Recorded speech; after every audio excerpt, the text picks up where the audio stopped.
I was watching an episode of Bluey the other day, and Bluey and Chloe were pretending to be doctor ladies because Indy was having her early baby, Polly, and she had to stay in the hospital because she was early. Do you guys remember that episode? Has you guys have seen it? What I remember was Rusty was dressed up as a knight and he was trying to rescue Polly from Snickers. Do you guys remember what Snickers was pretending to be? A dragon. That's right. He was a sausage dragon. Can you guys tell me what are dragons like? They're mean. They're very mean, aren't they? They're big, mean. They're fat. Some of them, yeah. Big, mean, breathe fire. What else? What? What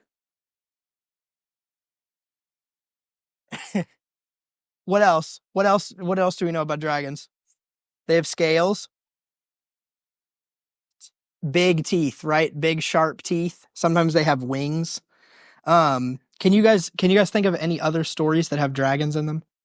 Where someone has to fight a dragon?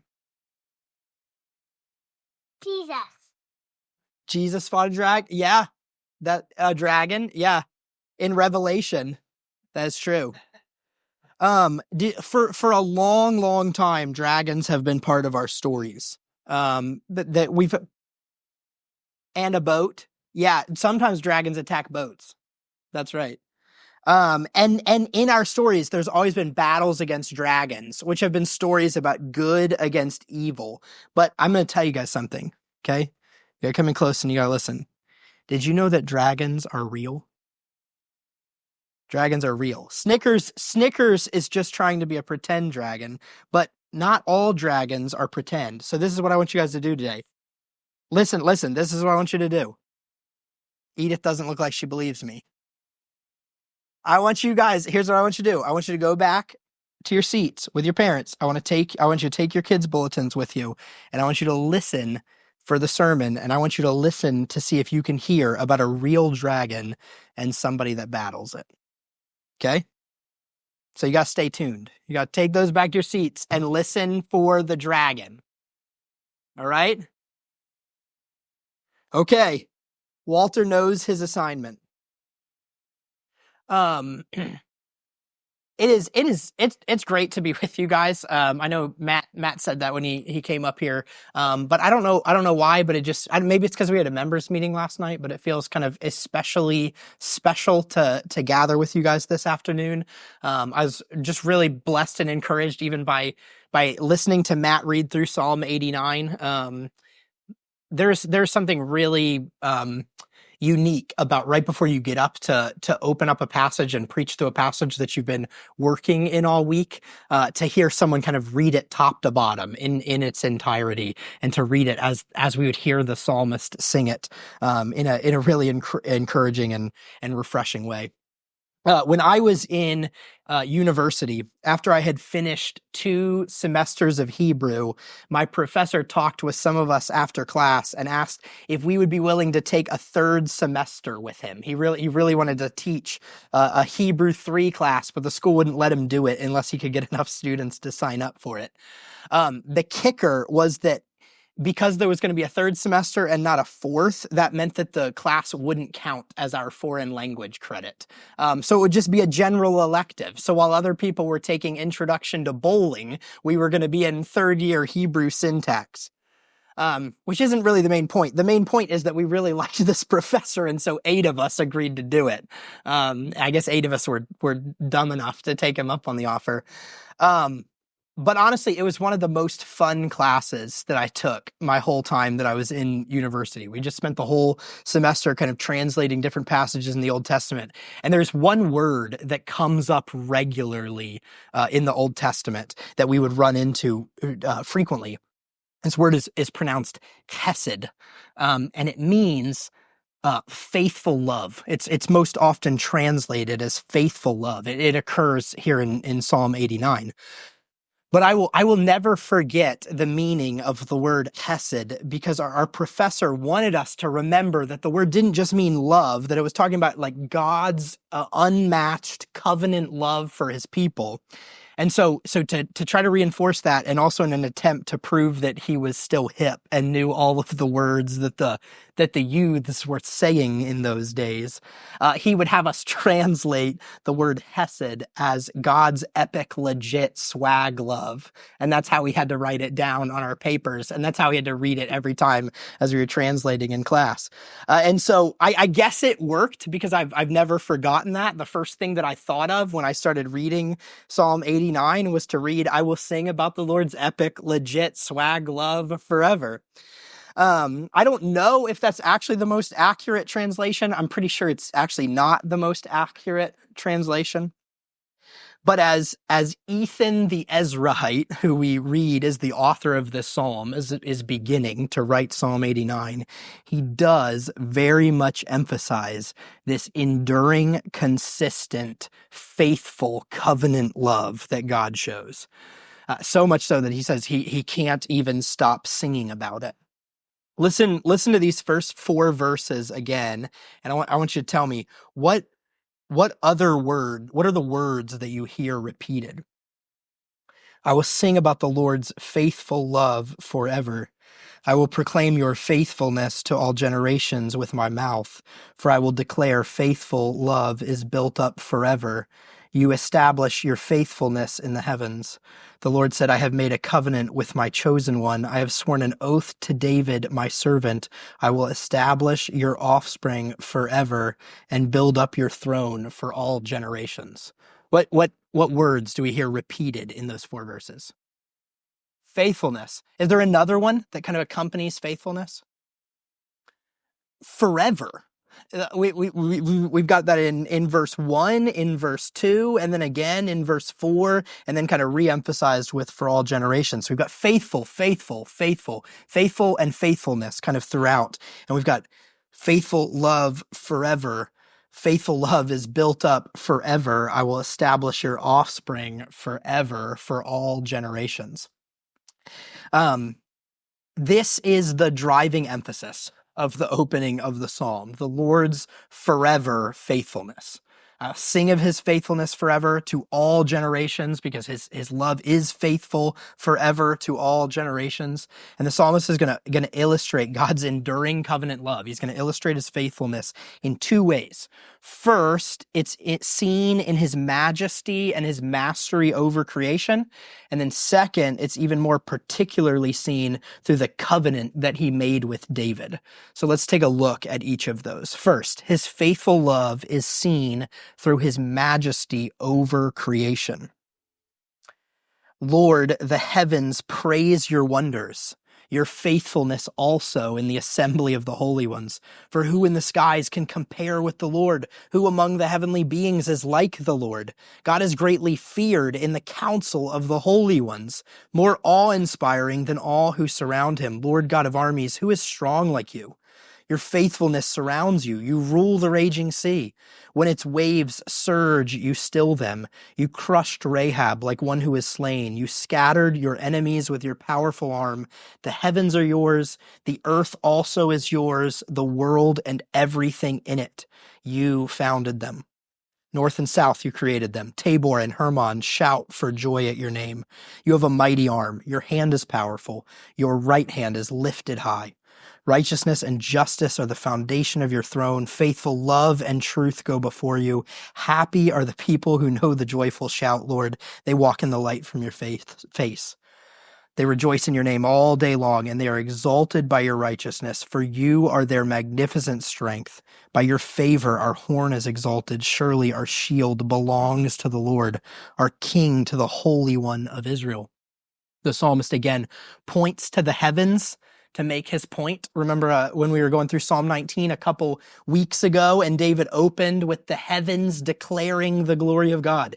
He talked about the sun following its path across the heavens from rising to setting like an athlete running its course. This is a regular move that's made by the writers of the Psalms. They say, you want to see evidence that God is great and glorious? Look up. And what does Ethan the Ezrahite do here? He says, you want to see evidence of God's faithfulness to all generations? Look up. The heavens and all the inhabitants therein are praising the wonders of the Lord. which is maybe the first thing that we've got to clarify and understand what's going on here. The heavens are filled with creatures. God didn't just create humans and the animals that live on the earth. He also created spiritual creatures. We generically refer to them as angels, but there seems to be a great diversity in these heavenly creatures that God has made, his holy ones. These spiritual beings that cry out and give him glory. There's a great diversity in the heavenly creatures that God's made, which I think we should probably expect, seeing all the diversity that he's created on earth. So we might kind of have like one picture in our mind when we think of angels, but the reality seems to be that there is a great host of spiritual powers and beings and creatures that the Lord has made that we could never hope to fully know yet or be able to classify, but all of them give glory to the Lord. And the psalmist's point is that even among that array, even among that like vast array of heavenly beings, the Lord stands out among all of them. No one can compare. He towers over them, head and shoulders. The heavens praise your wonders, your faithfulness also in the assembly of the holy ones, in the assembly of these heavenly beings. But who in the skies can compare with the Lord? Who among the heavenly beings is like the Lord? God is greatly feared. He is awed and admired in the council of these holy ones. He's more awe-inspiring than all who surround him. As much in awe as we might be of the heavenly beings that we can't begin to count or classify, they stand in awe of the Lord who stands out in their midst. They don't compare in majesty, and they don't compare in strength. He has mastery over the creation, and his mastery over the creation demonstrates his faithfulness. He rules the raging seas. So when the waves surge, he stills them. That is huge in Hebrew poetry. Israel was not a seafaring people. The sea to them, honestly, throughout history, to most civilizations, the sea is a picture of chaos. It is the untamable. It's the mysterious depths. It's the place where storms come out of nowhere and where we have no idea what lies beneath the surface. It's a picture of chaos. But there is actually one thing that we do know glides beneath the waves, one thing that the psalmist explicitly mentions. What is that? It's actually dragons, sea serpents. Are you listening, kids? We made it. We made it to the dragon part. Edith, I'm looking especially at you. You have to listen here. The psalmist says, "You crushed Rahab like one who is slain." Now, if you are anything like me, the first time that I read this, you're thinking, wait a minute, no, he didn't. The Lord spared Rahab. Like, why is this saying that he crushed the lady in Jericho who helped the spies when he actually spared her and her family? That is not the Rahab that this is talking about. Did you know there's two Rahabs? This Rahab, the more accurate pronunciation is probably Rahav, so we'll go with that just to kind of differentiate from the woman in Jericho who is faithful and rewarded for her faithfulness. This Rahav is an evil ancient sea dragon who's also mentioned in both Job and Isaiah. Isaiah writes, wake up, arm of the Lord, and clothe yourself with strength. Wake up as in days past, as in generations long ago. Wasn't it you that hacked Rahav to pieces, who pierced the sea monster? Job similarly says, by his power he stirred the sea, and by his understanding he crushed Rahav. By his breath the heavens gained their beauty, his hand pierced the fleeing serpent. These are but the fringes of his ways. How faint is the word we hear of him. Who can understand his mighty thunder? These are three different biblical authors who all want to point to examples of the Lord's power, of his mastery over the creation, of his faithfulness to crush evil and bring chaos into order. They all want to demonstrate that all things are subjected under the mighty rule of God. And not only do each of them point to the wild and the untamed and the unpredictable sea, they also each say, remember when the Lord slew the dragon? Remember in the days of old, in ages past, when he crushed that great evil sea serpent, when the monster fled before his power, but he caught it and pierced it and hacked it to pieces? That's the God that we're talking about. And Job and Isaiah and here, Ethan the Ezrahite all kind of point to the same example to demonstrate this. So there you go, kids. There's my point. You can go home today knowing that dragons are real and that God has been slaying them for ages. Interestingly, the kind of name of this dragon also became a nickname that the Old Testament writers would use for Egypt, possibly because God has also kind of showed his command over Egypt by defeating them in the sea. Whether Ethan kind of has on his mind here this ancient Rahav who was slain by the Lord in the sea, or whether he's thinking about Egypt who also opposed God and is slain by him in the Red Sea, the point remains here that he scatters his enemies with a strong right arm. This is where the psalmist goes from here, how he uses this point. His arm is lifted high, and no one can come close, no one can compare to the strength that he exerts over the creation. And just like we read in Psalm 72 last week, when God as king is exercising his good godly power, his people flourish, right? That's the mark of a good king, that his people are flourishing under his reign. They're happy. They walk in the light of his face. The psalmist writes, "Surely our shield belongs to the Lord, our king to the Holy One of Israel." Our security and our well-being, our leader, our representative head, they all rest in the powerful sovereign hand of God. And then he kind of moves to the second way that we see God's faithful love demonstrated. It's demonstrated in the mastery that the Lord shows over the creation, the majesty by which he's elevated above the creation. And then his faithful love is seen particularly through his covenant with David. This is verses 19 to 37 that we just read. This is a poetic reminiscence on 2 Samuel 7 and the covenant that God made with David. He once spoke in a vision to his faithful ones. This is how verse 19 starts. A vision to his faithful ones, like Samuel when he was sent to anoint David. And like the prophet Nathan when the Lord tells him of the covenant that he's making with David. He says he's granted help to a warrior, the warrior that slew Goliath and has chosen him from the people. Didn't you guys, the kids, didn't you guys learn about Goliath not too long ago downstairs? Yeah. Wasn't Goliath part of the lesson?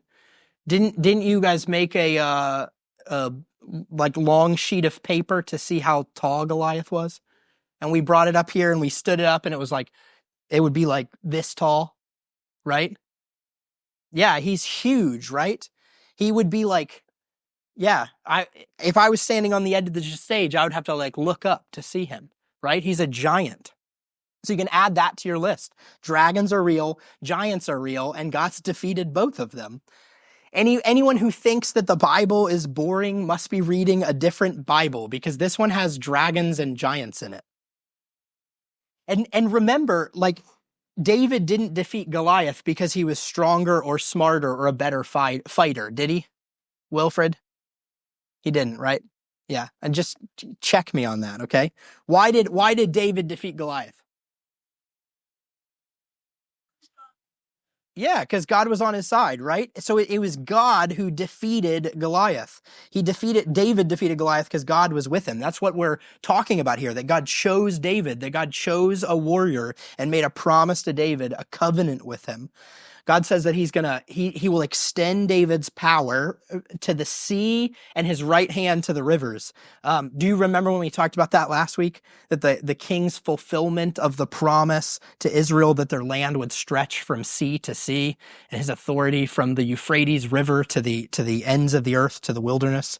God also says here that he will make David, that he's anointed David and made him his firstborn. This is what we talked about in Psalm 2 a number of weeks ago, that the king is the Lord's anointed. The king that the Lord called son is the one who the kings of the earth will pay homage to. So there's a number of themes that we've seen running through all of the Psalms that we looked at so far that are all taking shape here in Psalm 89, that we need that context to understand what Ethan the Ezrahite is talking about, because he's reminding us of that great covenant.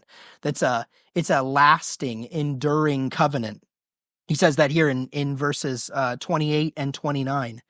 I will always preserve my faithful love for him, and my covenant with him will endure. I will establish his line forever, his throne as long as the heavens last.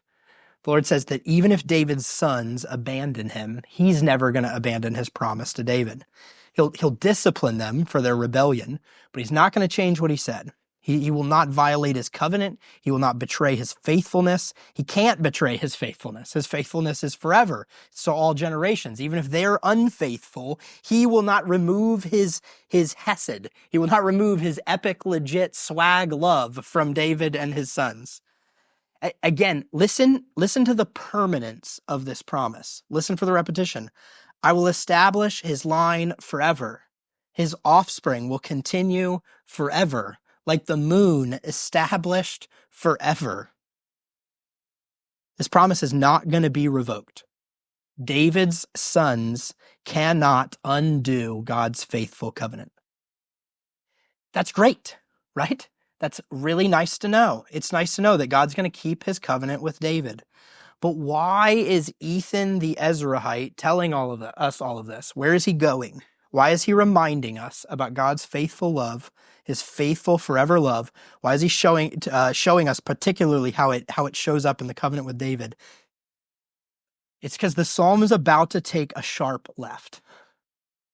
Have you ever felt like you knew where something was headed and then it didn't? It went completely sideways. Maybe you had a conversation with someone, maybe you're watching a movie or reading a book and you're like, I know what's going on here. And oh, wait a minute, I did not see that coming at all. That's the kind of feeling that you get when you read Psalm 89 for the first time. 37 beautiful verses of God's faithful love. 37 beautiful verses of the myriad of ways that we see it on display, and then an immediate shift in tone. But you have rejected. Let's read. I'm gonna start in verse 36, and we're gonna read through 45 so we can hear this shift. His offspring will continue forever. His throne like the sun before me, like the moon established forever, a faithful witness in the sky. But you have spurned and rejected him. You have become enraged with your anointed. You have repudiated the covenant with your servant. You have completely dishonored his crown. You've broken down all his walls and reduced his fortified cities to ruins. All who pass by plunder him. He's become an object of ridicule to his neighbors. You've lifted high the right hand of his foes. You've made all his enemies rejoice. You've also turned back his sharp sword and have not let him stand in battle. You've made his splendor cease and have overturned his throne. You've shortened the days of his youth. You've covered him with shame. The psalmist goes on and on about what he knows to be God's faithful covenant love. And then he says, but it doesn't feel that way. What does it feel like? It feels like the Lord forgot his covenant. You said that you would love him forever and never remove your love, and you would make him your son and keep the same promise to his son and all of his son's sons, and that this was going to endure like the sun and moon and everything and be established forever. But instead, you've rejected. Instead, you've become enraged. You haven't established his throne. You've dishonored the crown. Why? This is what the psalmist is wrestling with. This psalm's written much after the time of David, in a low point in Israel's history. Because after David's son Solomon, the kings of Israel are mostly not good. There's a few sprinkled in there who brought reform and taught the people to again walk with the Lord. But for the most part, the throne of Israel and the throne of Judah, because the kingdom ended up dividing in two, that's how bad things were. David's throne is mostly a train wreck that seemed to only be going downhill. And Ethan, the Ezrahite, is writing during this bleak period, and he's honestly wrestling with the question, what happened? What went wrong? Like, why is this so different than what we expected? Like when I pick up my Bible and I read 2 Samuel 7 and I read what you promised to David, and then I look around, one of these things is not like the other. He speaks very frankly. He says, you've repudiated the covenant with your servant. In other words, you've renounced it. You've retracted it. At least it seems like you have. You said you would not remove your faithful love or change what your lips have said, but it really seems like you've retracted that promise. Even in the psalmist's frankness, I think you can hear a tone of humility. He isn't bringing the Lord up on charges here. He isn't railing against him. He isn't saying, you've rejected your covenant, so we're rejecting you. Like this is an honest, sincere grappling with the situation and honoring the Lord by coming to him with the grappling. Lord, you said that you were going to raise David's mighty right hand, that you were going to uphold his power through all the generations. But it feels like the only right hand that you're lifting up right now is the right hand of his enemies. Like his enemies, our adversaries, are the only ones you're empowering. Israel can't stand anymore. We've been overturned in battle. We're covered in shame. What happened? As beautiful as the beginning of this psalm was, the emphasis is actually here on the back half. This is what this psalm was built to communicate. This is what it was designed to have you feel. This is what the author is doing in the first part. He's using the abundant praises of God's faithfulness, particularly the praises of his covenant with David, to help you feel the dissonance, to help you feel that these things don't line up, to help you feel the stark contrast between that and the reality that's at hand. Have you ever felt that? Have you ever felt that in your own life? The dissonance, the dissatisfaction, I don't know, something along the lines of, when I started in this career, I thought I would be doing X, Y, and Z. I thought I'd be making a real difference, doing something that I enjoy, but that's not really how things have turned out. Just kind of punching the time card now. When I started at this company, they promised that it would be like, but I've been here a long time and I haven't seen any of that. They said they promote from within and there's a path to advancement, but the last 6 hires for management positions have all been from the outside. This isn't what I was told. When we got married, it was supposed to be all harmony and bliss. But like, he never used to, or she never told me all the time, they just keep, I just thought I was finally going to be happy. This isn't what I signed up for. Have we felt that kind of dissonance in our life? Are our friends and neighbors wrestling with that kind of dissonance, having feelings like that?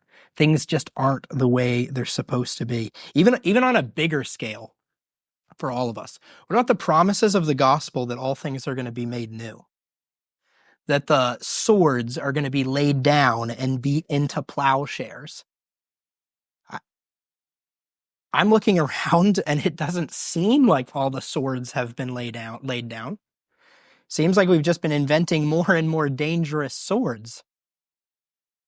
It wasn't atomic plowshares that were dropped on Hiroshima and Nagasaki. What about the promises to the disciples that Jesus was returning soon? It doesn't feel soon. It's been 2,000 years. That's not usually what I mean by soon. Kids, it's almost Christmas, right? Are you guys excited to wake up on Christmas morning? What are you going to do when you wake up on Christmas? What's the first thing you're going to do? Huh? Ask your mom to open the gifts. That's what you want. You want to open presents? Now, let me ask you this, Edith. If you wake up on Christmas morning and you run into your parents' room and jump on the bed and say, it's Christmas, can we open presents? And mom and dad say, yes, soon. And then a few minutes later, you ask, are you ready? Are we going to open them? And they say, soon. And you keep waiting and say, when are we going to open them? And they say, soon, probably in a few thousand years. Are you going to be happy? No, a few thousand years doesn't feel soon, does it? If we're honest, sometimes we are left reading these promises, looking around and feeling like, I just can't see it. We're left feeling like the psalmist, especially as he continues, as he says, it feels like this is going to last forever. How long, Lord? Will you hide forever? Will your anger keep burning like fire? Remember how short my life is. Have you created everyone for nothing?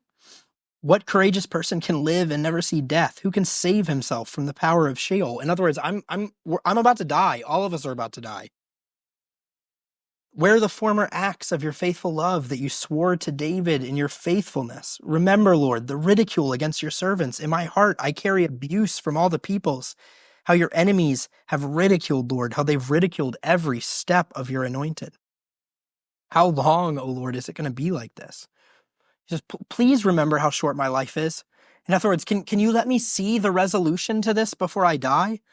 If not, if I die and things still look like this, it's going to feel as if I was created for futility. All my days saw nothing but the waiting. Remember the ridicule. Sit up and take notice of the shame and the derision being shown to your anointed one, the one being shown to Israel, your adopted son, Israel, being shown to the son of David who sits on the throne to which you're covenanted. Please hear and take notice. Please act and intervene. Notice that the core belief of verses 1-4 is still here. The underlying assumption of this cry is that it's not going to last, that it's going to end because of God's faithfulness. That's why he's asking for it. Because of God's faithfulness to his loving covenant. This is why I said there's a tone of humility here. The psalmist is reeling from what feels like an unkept covenant, but he still knows God to be faithful and true. Even when he can't see it, who does he turn to for the answers? He turns to the Lord for the answers. Brothers and sisters, we aren't asking you to have all the answers. We aren't asking you to never feel the pain of things not being the way that they should. We're pleading with you, like the psalmist, to remember his faithfulness and to come to him with your grappling. So what is the answer? What is the answer to the psalmist's questions? First of all, and this just really briefly, this is kind of the straightforward, kind of matter-of-fact answer. And I say briefly because I don't want you to hear me saying that this answer solves and alleviates the tension of the psalm. It's true, and it has to be said, but it does not alleviate all the tension. The psalmist wants to know why things don't look and feel like they're supposed to, if the Lord has indeed forgotten or revoked his covenant with David. He hasn't. The truth is that this is exactly what God promised in his covenant with David. In fact, it's all right here in Psalm 3, in Psalm 89. Look at verses 30 to 32 again. If his sons abandon my instruction and do not live by my ordinances, if they dishonor my statutes and do not keep my commands, then I will call their rebellion to account with the rod and their iniquity with blows. David's sons have abandoned the Lord's instructions. They haven't lived by his ordinances, they've dishonored his statutes, and they've not kept his commands. And so the period of Israel's history that Ethan the Ezrahite is living in is the period of calling that rebellion to account with the rod. The Lord is doing exactly what he promised to do. Now, that might be straightforward, but it doesn't mean that it's an easy answer. It is really difficult to see in the midst of the situation. So I said I don't want to let out the air from the balloon and remove all the tension here. I think it's good for us to still sit and feel the tension like I hope we've been doing along the way, to feel the ways that we also feel like the psalmist here, to also cry out, why are things like this? Why is there so much wrong? It shouldn't be this way. Because in one sense, we can say, well, that is exactly what the Lord promised. And in another sense, we can say, yeah, you're right. It's not supposed to be like this way. This is broken. Why is there so much wrong? When will it be made right? How long, O Lord? And I think that brings us to the second answer to the question of Psalm 89 and the answer to all of our questions as well, because this is the crux of the psalmist grappling. Where are your faithful acts of love that you promised? When are we going to see them? How long, Lord, do we have to wait till we see the faithful acts of love again? And we can joyfully report that that question has been answered. How long will the Lord wait? Until Matthew chapter 1. That's how long the Lord will wait. The New Testament opens by answering this question. In fact, when we started going through the Gospel of Luke, we made this very observation as an angel appeared to Zechariah serving in the temple. I think we said appeared to a priest doing priest things. We noticed that there were echoes of the Old Testament that started reverberating into the New. It was like chords that had long lain silent were beginning to be strummed again. Those promised acts of faithful love that Psalm 89 is asking about are happening in the incarnation, the eternal Son becoming flesh, Jesus Christ born in Bethlehem and laid in a manger. This is God's definitive answer to the question, how long, Lord? No longer. This is the main way that Psalm 89 helps us. It points forward with longing and anticipation, with tension-filled questions hanging in the air, so that we can look forward and see all those questions and all those promises fulfilled in Christ. But, like we already mentioned, we are not immune to these feelings. This is another way that Psalm 89 helps us. It demonstrates and assures us that it's okay, that it's even right to cry out to God with our emotions. In humility, to turn to God with our confusion and to lay our hearts bare before Him in prayer. If you have also looked around and you have wanted to scream, how much longer do we have to wait? How much longer does it have to be like this? You can cry out those things. But don't just generically scream it into the universe and then mope around feeling cheated. Cry those questions out to the Lord in prayer, knowing that He hears and He answers. Not always on your timeline, but He hears and He answers. Not only is it right to cry out this way, it's also right to feel these things. In the same way that Ethan the Ezrahite is awaiting the answer to God's promises in Jesus' first coming, we are awaiting the answer to God's promises in Jesus' second coming. He feels the angst of the answer not yet being here, and we feel that too. We strain under the presence of sin in our world and the brokenness to which it's subjected all of the creation. And so when the psalmist feels this, he does two things. He cries out to the Lord and he asks, how long? But then he blesses the Lord. This is the third way that I think Psalm 89 is a great help to us. Like the psalmist, in the waiting, we can bless the Lord. I said earlier that this psalm begins with 37 verses extolling the Lord's faithfulness. To set up and help you feel the dissonance between that and the situation of the author in the remaining verses. I believe that's true, but I also think the psalmist starts with 37 verses extolling the Lord's faithfulness because he is desperately clinging to the truth of the Lord's faithfulness. When we are waiting, when we are straining under the tension, let us be those who cling to His faithfulness as well, even when we can't see it clearly. In just a moment, we're going to sing I Heard the Bells on Christmas Day. These lyrics were written by poet Henry Wadsworth Longfellow during the chaos and the devastation of the American Civil War, when brother was fighting against brother and the nation was tearing itself to pieces. And in the midst of that, he writes, in despair, I bowed my head. There is no peace on earth, I said, for hate is strong and mocks the song of peace on earth and goodwill to men. But then the bells pealed more loud and deep. God is not dead, nor does He sleep. The wrong shall fail and the right prevail, peace on earth and goodwill to men. As we sing this song in just a few moments, we sing it loudly, we sing it boldly, and we sing it proclaiming alongside Psalm 89. I will sing about the Lord's faithful love forever. I will proclaim your faithfulness to all generations with my mouth. I will declare faithful love is built up forever. You establish your faithfulness in the heavens. Blessed be the name of the Lord forever. Amen and amen. The psalmist writes these words when he can't quite see it yet. So even if right now, tonight, you can't quite see it yet, these words are true and you can sing them, that the bells are pealing out loud and deep, that God is not dead and he does not sleep, that right is going to prevail over the wrong, and that we can hold on to the Lord's faithful love, peace on earth and goodwill to men. Let's pray.